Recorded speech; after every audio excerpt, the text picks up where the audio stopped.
ata butu eumeli na bomoi na ngai tongo ebonango kotana na misabu moto nazomona te bilaka na yo nateli yo motema olobaki nakozala mokila te nakozala moto aussi longtemps nafandi na makolo na yo liziba na bomo nakokauka te yango ngai natie elike na nga na masiya mwana na nzambe oza moto te to mwana na moto soki olobi lelo lobi obosana na yo bilaka na yo nyonso yolaki na makambo ya nzambe babiloko wana existaka te donc eloko pena même ngai na evitaka na mosala nzambe kosala oyo ezali ya ngai donc même na makambo ya nzembo natikala jamais na ye na fani na luki bik na kaye na bandi kosala nzembo nasalaka nzembo te donc banzembo elanga souvent peut-être na bande kolia nzembo ematinga mbala moko ta musu nazotambola nzembo ematinga donc c'est l'inspiration divine. Alors oya kozwaki ya kokoma koma ekomi fabrication. Alors fabrication et simbate. Donc obetaka bibeta beta bat se retrouver. C'est ça. Voilà. Mais honnête na ba mikolo banze munini aux 8 ans déjà ya oyoka. Oh Monique, inspiration ça va, message paye à bien les en la carte. Bon, banzembu eza vraiment ebelé, banzembu eza ebelé, eza ebelé. Ata na moment où ils ont yaté na mutu pour na cité mais ils ont vraiment ébélé parce que na yo karapena musique mingi.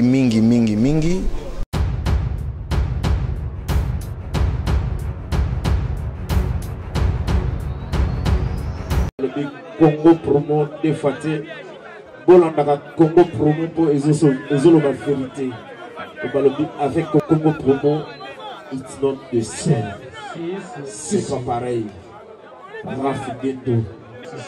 Check. Igela coiffe ikote Papa na Kerwan éternel Kenaya Kanda taba ikote Sensi Nganda taba Fenenene Nganda taba Chez Hugues la coiffe ikote Papa na Kerwan éternel Kenaya Au 174 avenue Aristide Briand, 93 320, les pavillons sous bois. À la petite porte à gauche, association Hugues Ikoté.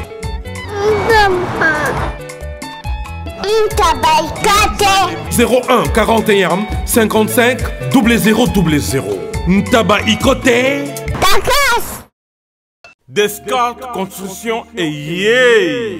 Fini l'inquiétude pour la réalisation de vos constructions de rêves en RDC au prix imbattable. Grâce à votre entreprise installée en RDC uniquement pour vous, spécialisée en construction, réfection, bâtiments, immeubles, vente de terrains, travaux publics avec les ingénieurs architectes qualifiés au prix incroyable. Descartes Construction est aussi spécialisée en luminosité des bâtiments et éclairage public, installation des systèmes d'alerte, intrusion pour des maisons et véhicules et tout d'autres services.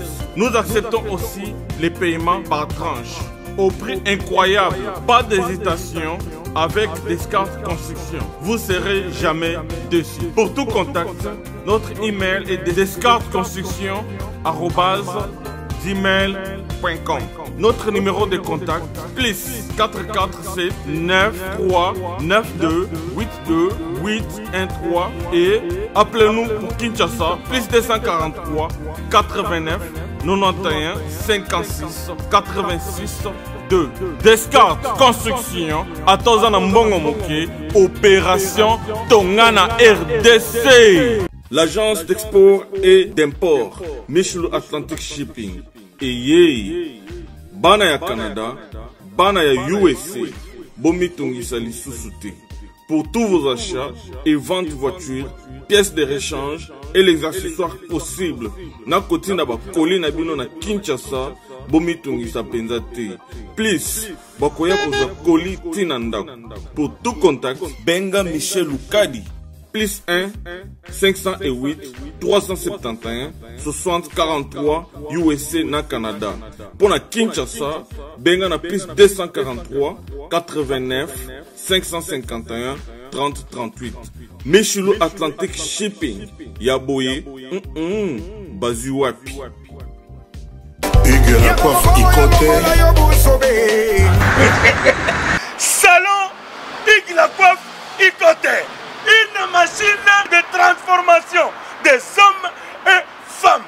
Regardez-moi comment je suis. Vilain. Mais attendez, 2 minutes. Bogart.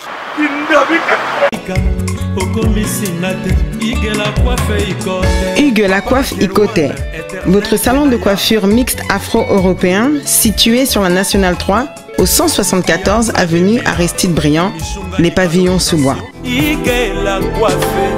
Pour plus de précisions, veuillez nous contacter au 01 41 55 00 00 ou encore sur notre site hugueslacoiffeicoté.com. Nous sommes ouverts tous les jours de 8h à 20h, même les jours fériés. Hugues la coiffe Icoté, l'homme qui coiffe la ville. Hugues la coiffe Icoté, le salon de coiffure mixte afro-européenne de proximité. Au 174 avenue Aristide Briand, les pavillons sous bois sur la Nationale 3. Un seul numéro, 01 41 55 00 00. La beauté de votre chevelure chez votre frère. Hugues la coiffe Icoté, même père, même mère. Chikicha, chikicha, cha cha. La beauté peut tout changer. Salon Hugues la coiffe Icoté. Quelle beauté! Sexy pour les femmes, dindindi pour les hommes. Bonsoir mesdames, demoiselles et messieurs, bonjour, je sais que vous êtes très nombreux et je vous dis bonsoir ou bonjour parce que je sais très bien que vous êtes très nombreux et ça dépend aussi de l'ère à laquelle vous nous suivez. Pour ceux qui me suivent le matin, je vous dis bonjour et pour ceux qui me suivent le soir ou la nuit, je vous dis bonsoir, merci et bienvenue dans ce nouveau numéro de votre émission préférée, News des Kin. Avec moi, Betty Massengou, la présentatrice préférée de cette émission, votre présentatrice préférée, bien sûr.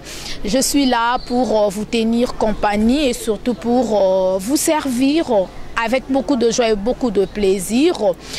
Merci déjà pour l'attention particulière. Salutations à papa Dave Moubama, les papas de Joyce Davline. Bisous à ma fille chérie Joyce Davline. Bisous à ma maman chérie, maman Cathy Bakissa. Salutations à notre cordon Timothée Piana-Serge. Merci beaucoup à vous et merci et salutations à celui qu'on appelle John Loubila l'exceptionnel. Many exit depuis les États-Unis. La joie de Pichuna ma belle. Zala Zala Oumela Oumela depuis France. Beauté plus l'argent égale la joie de Pichuna depuis France. Et big salutations à mon boss que j'aime bien, l'ingénieur Raph Nguindou, notre papa depuis les États-Unis. Pour la deuxième fois dans cette émission, je reçois pour vous l'évangéliste Gauthier, l'homme de Penenayo. Penenayo Kolo. J'adore cette chanson, je l'aime bien parce qu'en tout cas, il m'a habitué sur sa présence et en Zambé. Koyoka di susu mungongo ya évangéliste Gauthier. Oh mutumoko ya singabi non yoka mungongo wana ka lokolo ya papa lifoko du ciel. Donc merci beaucoup en tout cas. À vous, chers fans. Voilà, je suis déjà avec mon invité. Aujourd'hui, nous allons parler juste par rapport à la chanson Penenayo, parce que Boebi Keza une chanson chrétienne sous la présence Yanzambe, et en plus de cela c'est la promotion, Tosaka promotion, il y a Penenayo, il y a évangéliste Gauthier. Bonjour. Bonjour maman Betty. Bonne santé. Oui, Nangolo Nzambe. Ndenge yomo rozomona. Voilà, en tout cas, Nangolo Nzambe, tout le monde a santé, ça va. Toyambio Lususu par rapport à la promotion, il y a album Penenayo, on a toujours l'émission News des Kin reçoit tout le monde, car la porte est grandement ouverte pour tout le monde.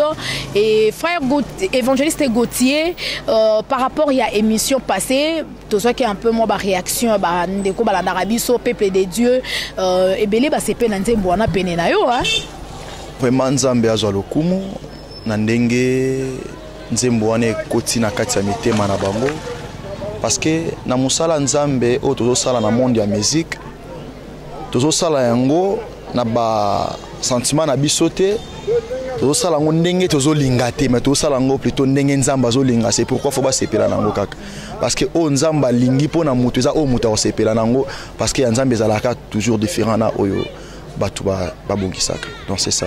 Voilà. En tout cas, merci beaucoup, évangéliste Gauthier. Mais obi ke bandeko mingi bazolanda biso, mususu atuna ki question na ya lobby, ozoyemba tellement bien et puis voilà yo kaka ndenge moko na lifoko du ciel. Est-ce que on pense à répéter un jour ça ta featuring na papa na biso lifoko du ciel? On a profité peu d'abord ya repé sa papa lifoko du ciel mbote. Bisika azali même soki azolanda biso te eza na bandeko bazolanda biso akokomisa mbote. Il y a landa Congo promo hein. OK, gloire soit rendue à Dieu. Vraiment na pesi mbote.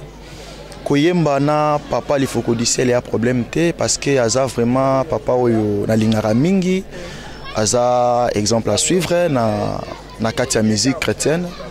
Donc koyemba na ye soki abengi ngai na yemba na ye donc na oboya te na yemba na ye.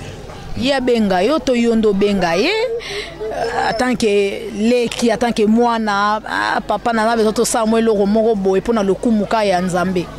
Bon soki na lobi bongo eza na ndenge ya mabete c'est justement que papa pe royoka mwana ngai. Bonjour. Fais ça code papa. Mais papa, j'ai un service et partout dans le monde, au Canada, États-Unis, partout même à Londres, bas c'est le Calaming, j'ai un service et j'ai comme un service là-bas. Voilà. Là bien à moi, hein. Pour la yébi habitude, Samy a yébi que j'ai un service et ça n'a rien. Mais puis le besoin de prendre et comme à Paris. Ah on a biso na Bretagne là, tozana ngona Nantes, tozana ngona Pontivy, tozana ngona Saint-Brieuc, tozana ngona Loudéac, tozana ngona Angers, na Balema. Si quoi a formé mususu na Paris, Bambo ke bele boy. J'ai un service pour Zamakambo, bana poto, bana mokili mobimba, partout dans le monde.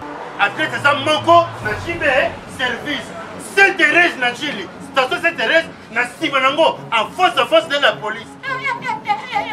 Kune bakangi batu, awa yo kangi koli. Jibe service.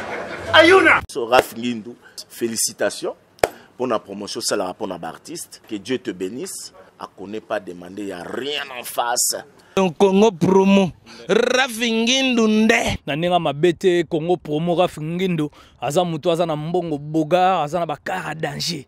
Donc ya mutanzalate. En tout cas, félicitations, merci si tu es où mais là. Rafingindu le présentateur la force créative Congo promo. Congo Boroto, ça n'a pas militaire na Congo promo. Et faites comme moi, allez voir Congo Promo, tv5.com. Donc au nom de Jésus-Christ, nous bénissons le Congo Promo. Avec Rafingindu, Congo Promo ne tombera jamais. Bigolo Congo Promo nde. Ouais, balobi Rafingindu. Congo Promo toujours, grande puissance. Come Congo Promo qui torcos net in a film. Congo Promo babunda nanango. Rafingindu. Congo Promo. Wata plus wata na bi boss là. Donc tu azana ba timbre na ngai. Donc na sale loro moro na ye. Bon na biso na kati ya bonzambe humilité za mingi. Bon na makama mokili nde zalaka. Donc il faut banda kaka. Mais biso na makama nzambe papa oki koluka mwana to pe mwana pe aroki koluka papa. Donc ezaka na mutu oya bandi liboso ko poser acte moko yende aroki ko salango. Donc na makama nzambe ki parate ye fois bandaka non. Biso tout ça dans le monde il y a humilité. Voilà. Donc nabi ki papa lifoko du ciel azana romi kitisa makasi eza flatérité mais za oyo na monaka parce que bon na banda vraiment kolanda musique na ye koyoka ye banda kala. Donc ça parmi les serviteurs, les adorateurs, ils ont humilité et pas en humilité makasi. Voilà. En tout cas, c'est bien répondu, frère Gauthier, évangéliste. Mais ils ont comment tout ça émission par rapport à la réaction na WhatsApp, na message, na appel, na commentaire. Na éviter et ça mutu soit lobby que nzembo wana pene na yo. apport nango eza nini par rapport à la musique chrétienne? Bon, chanson pene na yo eza vraiment nzembo moko ezoloba ebele, ezoloba vraiment mingi par rapport ya kopesa confiance epa nzambe olia kopesa epa ya mutu. Donc ezo consoler mitema ya batu, eza ko restaurer donc batu mususu ba boaka beliki na vie azondi mateke ya ko se retrouver lisusu parce que batu ba négliger, batu ba contaka ete mais pembe na nzambe nzamba ko compter. Donc so kende ko luka lisungi na batu ba pesi angote. Mais epa nzambe aye azui lisungi. On a donc chanson pene na yo eza vraiment nzembo eza ko édifier mitema ya batu, ezo zongisa batu vraiment. Ils ont poussé plutôt la présence de Nzambe enfin qui va se retrouver. Mais c'est une chanson beaucoup importante. Voilà. Donc si je comprends bien, message clé à Nzemboana, ils allaient juste donc disons, ça na batu, na banzimi, ça na confiance en Nzambe et en même temps ozolinga ko rapprocher peuple de Dieu na Nzambe. Donc ba kangama na Nzambe, ba poussa na pemeni na Nzambe. Oui, c'est tout à fait parce que la définition, le développement, tant que péné en Zambé, cela veut dire c'est la dédicace. Donc, les alliés dédicace, il y a vie à battre pas en Zambé. Dédicace, il y a des problèmes, il y a battu pas en Zambé. Dédicace, il y a des foyers à battre pas en Zambé. Donc, les Nzembo poussent à battre pembeni en Zambé. Donc, va s'accrocher en Zambé, va demeurer dans la présence en Zambé parce que pas naïe, n'y ont les alliés possible. Voilà. Donc vraiment. En tout cas, merci beaucoup. Tous on a un morceau en live, en pleine émission, pour faire plaisir à Noko Yabana, le tonton de mes enfants, champion KMB depuis Kenya, pour faire plaisir aussi à celui qu'on appelle Blaise Kava Igwe, et pourquoi pas aussi donc l'exceptionnel prêtre 3 fois John Lubila depuis les États-Unis, l'agent de Pichuna, beauté plus l'argent nakata François l'agent de Pichuna. Voilà. Bon, on a habité Maman Betty. C'est une chanson to sali lonka promotion et ko tapena na kata mité mabato. Vraiment. Atana tango ya ba problème na yaka pene na yo. Atana tango ya ba douleur na yaka pene na yo. Oyo longa motema olonga motema na ngai moralista motema na ngai ntuta mala wenza komba labe kambwe kamindo kiji okanga motema na ngano tash ya bolingo na yo kati ya bosantu na yo pene na yo nzambe masi ya pene na yo C'est voilà. ça. En tout cas, merci beaucoup, Penela Yoko. Vraiment, Nzambalola. Tout Nissan Motema ya John Lubila l'exceptionnel à soutenir évangéliste Gauthier. Tout Nissan Motema ya l'agent Mado Pichuna à soutenir évangéliste Gauthier parce que Nzembo Oyo et Senga vraiment et quota et senga distributeur et senga producteur tout anisanga pe mutu azolanda ngai Nzambalola simbara motema na e mbala moko la émission ici la obenga évangéliste Gauthier mbala moko pour que ba solo la mbongo na yo oloke ne kopesa ba musicien opesi bango te lobi ba wangani yo ba beleli yo ke osolola fo.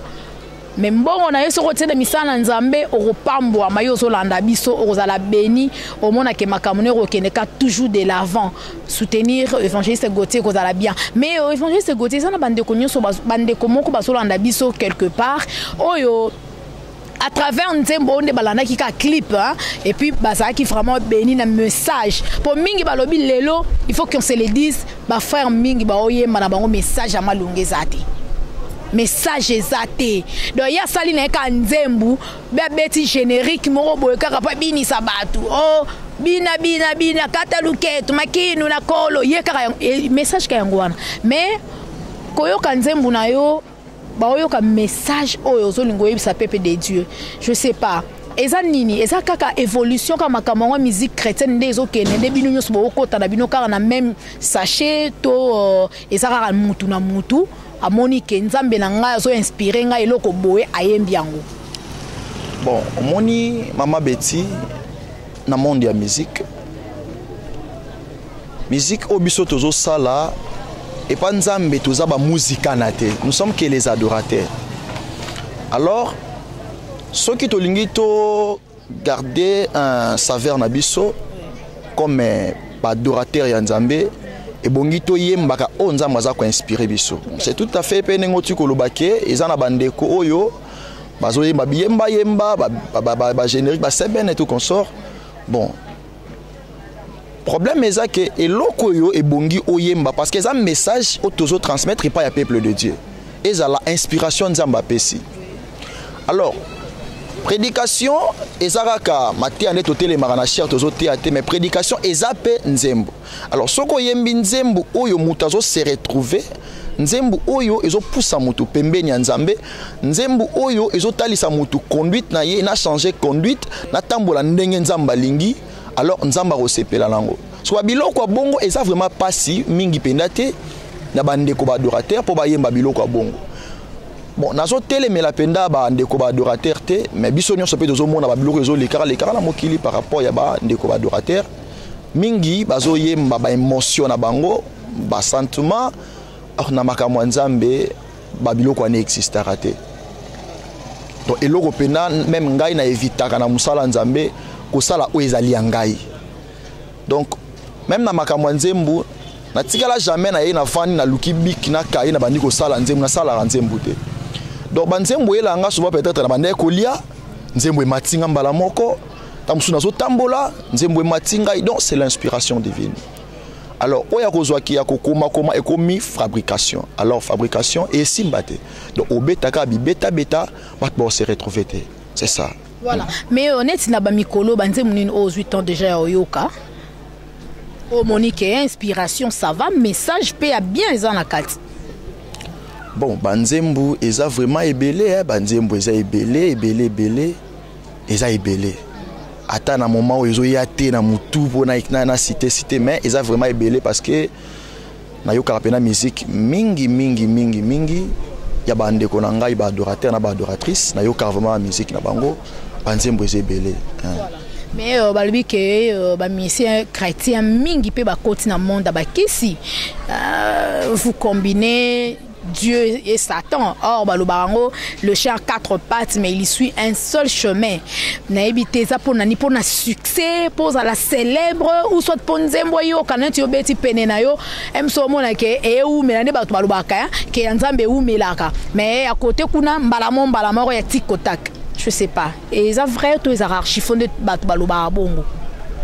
Bon, problème oyo bande ko bongi ba comprendre tango sali nzembo et cartonné ou pas.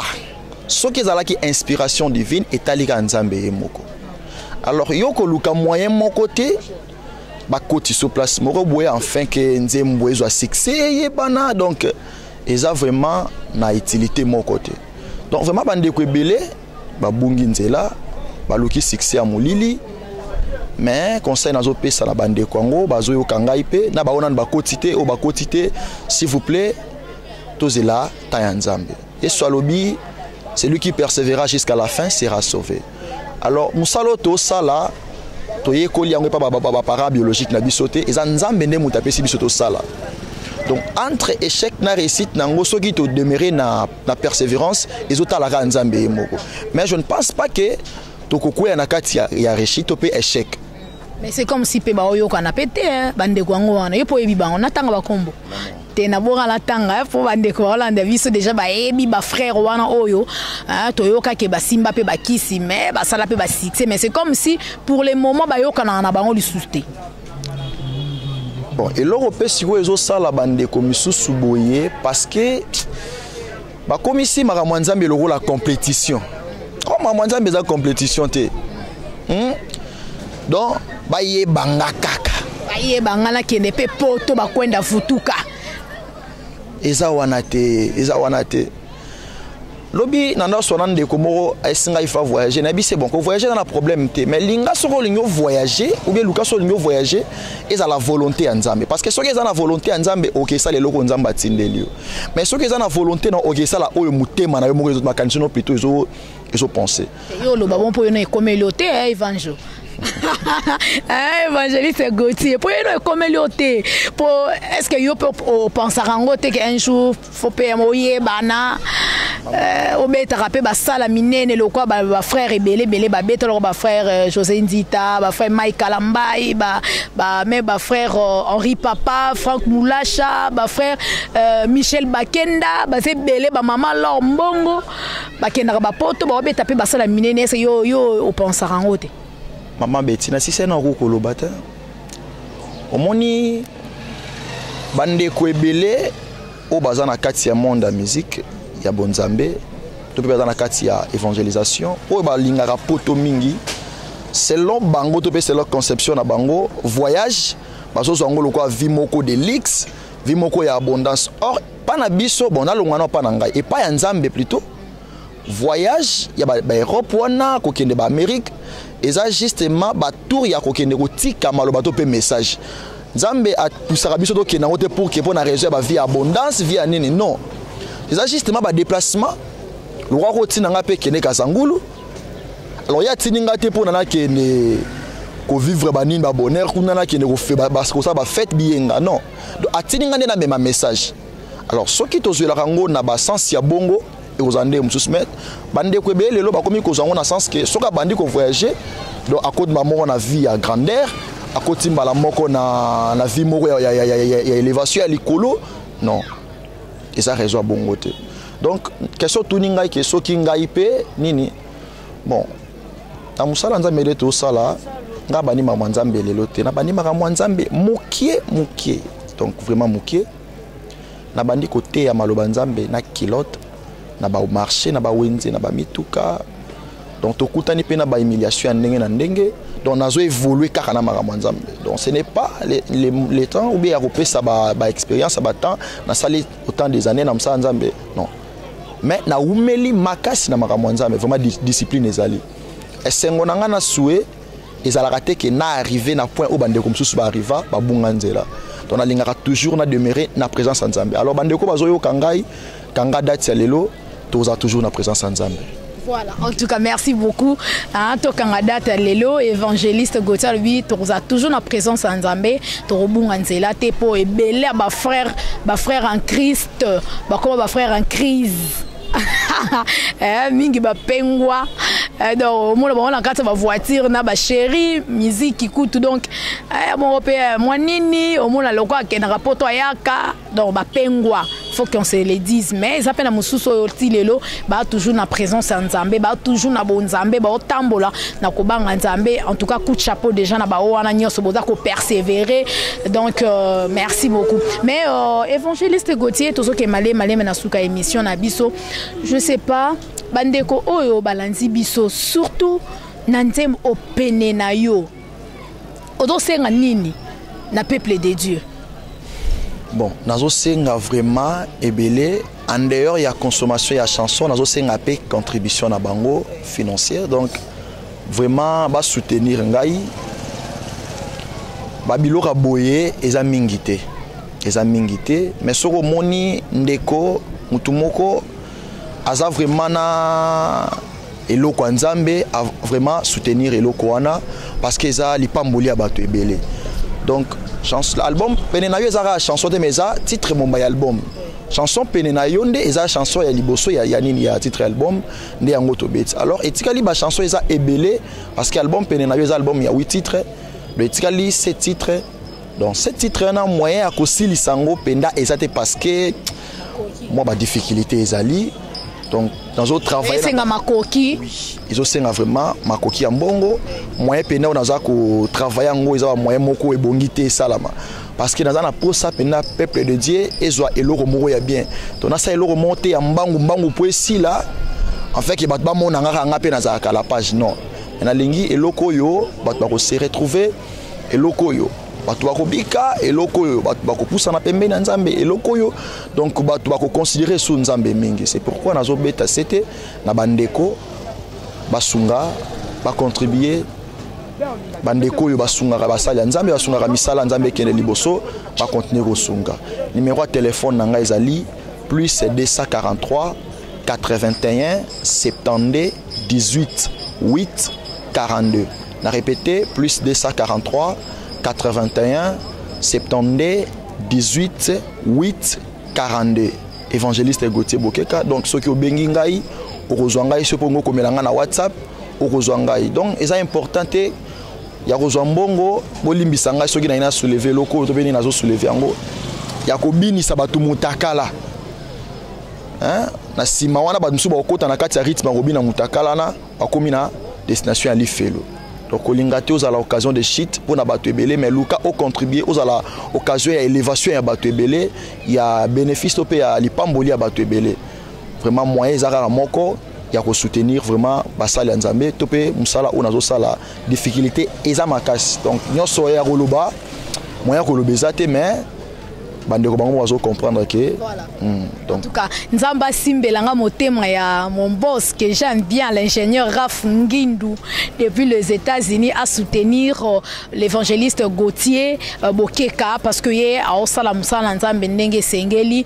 Donc message o nzamba pesi et kotati partout et sauver ba âme. Donc le c'est vraiment très important en wana.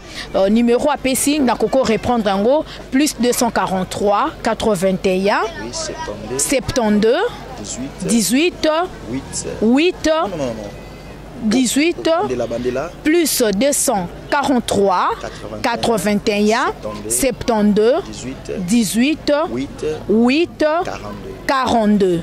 Voilà les numéros ya évangéliste Gauthier Bokeka soko bengi okozwa ye moko. Numéro est affiché et ça numéro dans Betty Masengu pour na ba conseil ba soutien na bino, pourquoi pas ba prière.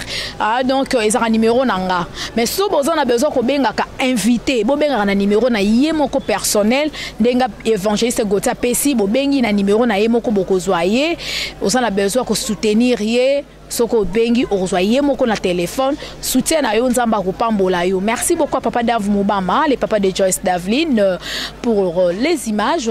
Bisous à ma fille chérie Joyce Davlin. Merci à ma maman chérie maman Cathy Bakissa, John Lubila l'exceptionnel depuis les États-Unis, many exit. Merci beaucoup à la joie de Pichuna depuis France. Beauté plus l'argent na kata France et ça la rendre la joie de Pichuna. Ya za la rane mundele sera le lelo sepeli. Donc na papa na biso kitoko na bana na biso kitoko kuna na Paris na France. Et merci à champion Kayemeno kwa bana nzamba pambola yo abatela yo. Blaise Kavaigwe na kata ya Kenya wana. Merci beaucoup déjà à vous tous. Voilà, évangéliste Gauthier.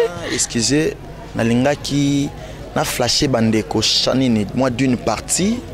Il y a nze mosusu ya na kati album parce que bazo kaka pene na yo bon. Malgré ça chanson tout ça de longue promotion à liboso album mais ça peut banze mosusu. Na prochaine émission to kota sko na banze wana. Mais voilà, vas-y alors pour faire plaisir là-bas la nzambe ba la biso. Moi tamuke parce que na biki to mi da. La titre ni. Bon, na bombi titre. Na yemba kaka. OK. Tu as pris toute ma place, Seigneur, afin que moi je puisse d'être saint. Voilà pourquoi je t'adore, Adonai. Na pas sola kaka motema tenzambe na ngai. Mena mikoti sana bo santu na yo.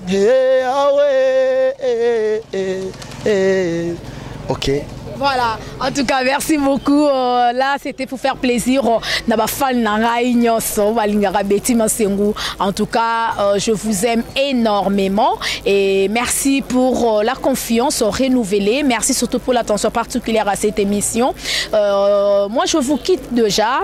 Merci à Papa Dave Moubama. Merci à Timothée Piana Serge, notre cordon. Merci infiniment à mon boss, que j'aime bien, le général Fungindo, depuis les États-Unis. Merci aussi à celle qu'on appelle Naomi Moussaï, maman Jolina Air Force One.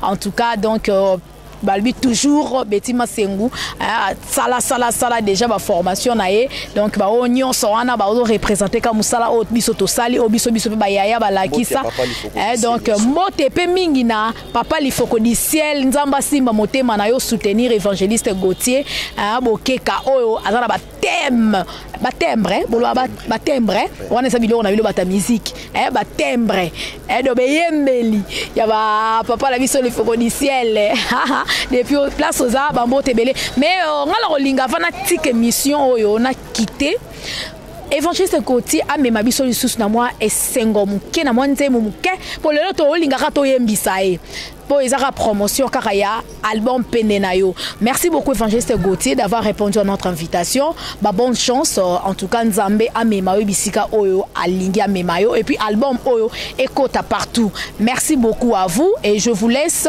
juste moi et loko mususu muke ka rapona bana na Nzambe olanda biso. Merci beaucoup et à la prochaine. Ciao. Ngolu ya Nzambe ya lola esilate ngolu ya Nzamba bikamwe esilate mawa ya Yesu masi esilate hata na kuzanga mabuta esilate hata na tangu ya pasi esilate bolingo ya Nzambe ya bolingo esilate hata babwaki siyo esilate ngolu ya Yesu esilate bikamwa ya lole silate. Voilà, merci.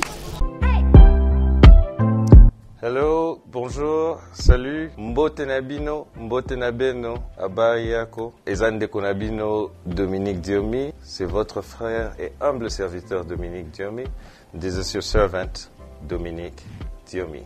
C'est un plaisir de me présenter devant vous à la fin de mon mandat au sein de la communauté congolaise de Dallas-Fort Worth. It is a pleasure for me to present myself in front of you in the term of this mandate that you gave me 3 years ago. Eza esengo mingi pona ngai yako telema liboso na bino awa tango ya manda oyo bopesaki nga ekomi na suka na yango. Je voulais simplement vous remercier pour la confiance, pour le support et toutes les prières et l'accompagnement dont nous avons été témoins. Nalungaki ko pesa matondo mingi na moko ya bandeko ya communauté congolaise de Dallas pona lisalisi oyo bopesaki ngai support na bino elongo na mabondeli malendisi ya ndenge na ndenge po ete tokokisa makambo oyo tokokisi na manda oyo.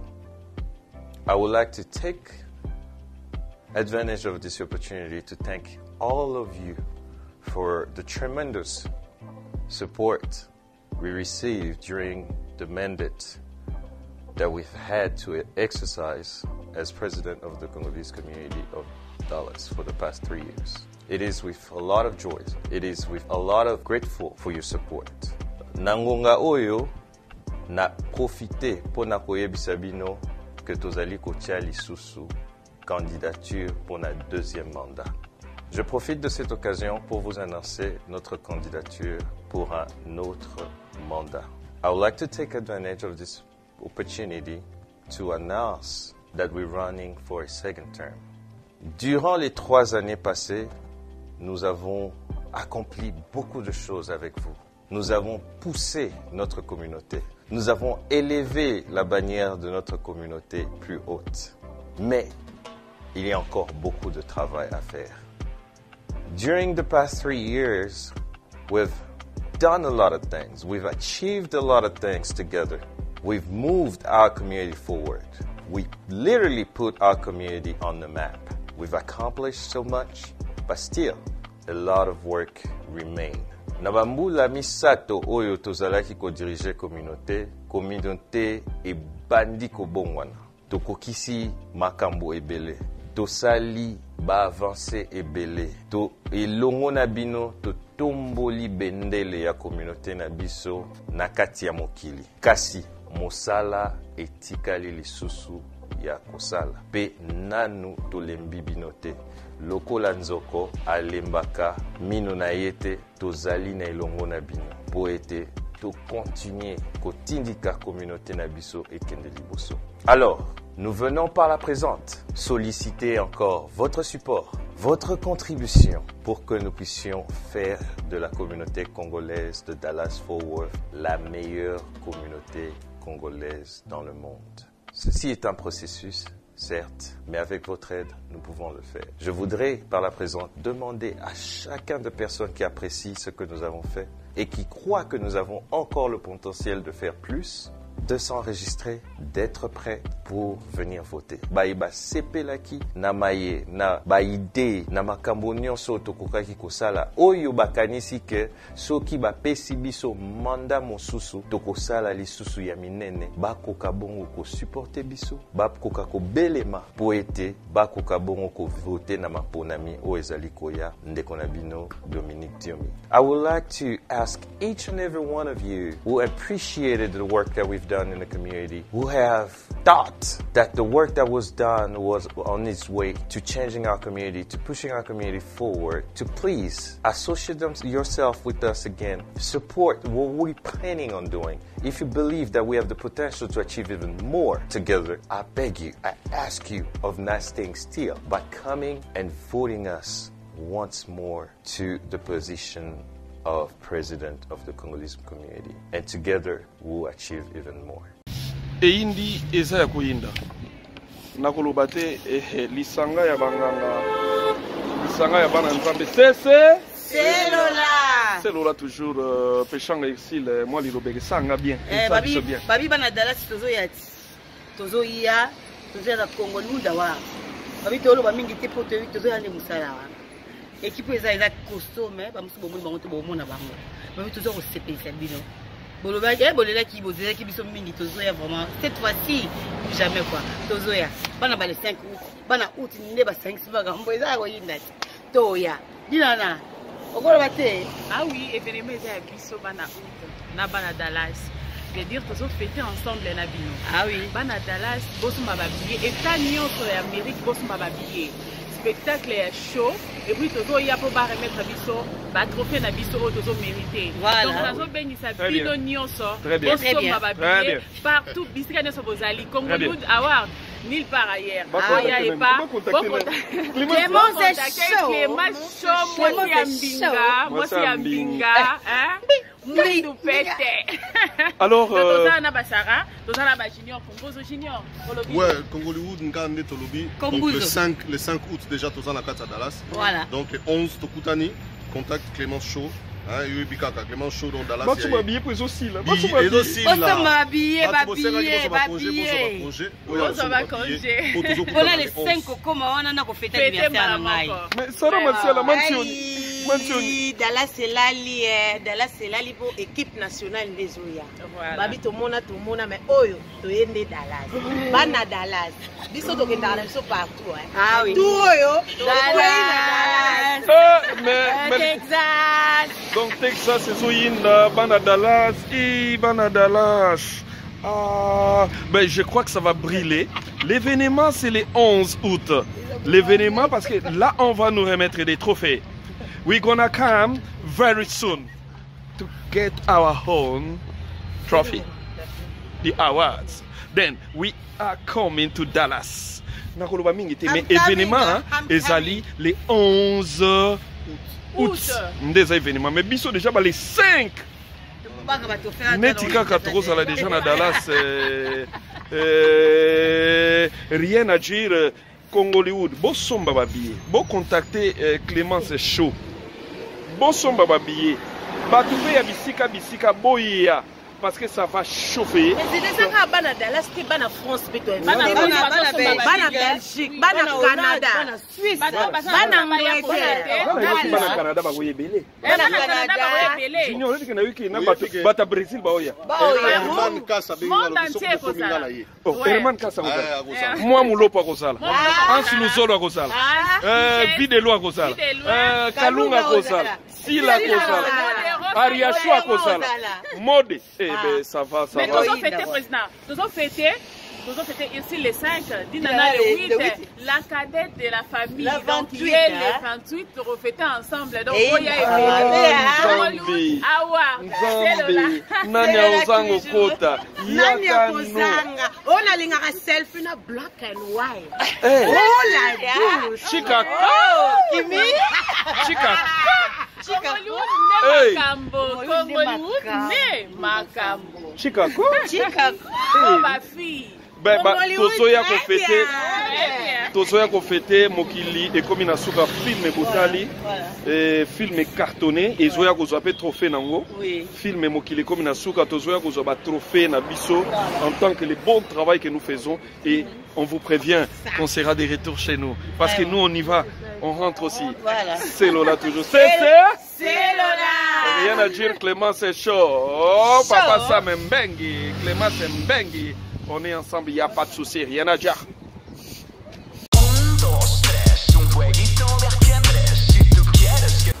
Bonjour à tous, vous êtes sur Congo Promo. Si vous aimez plus de vidéos, cliquez le bouton en bas, abonnez-vous à masse. Moi, Bérodès, je me suis déjà abonné. Il reste que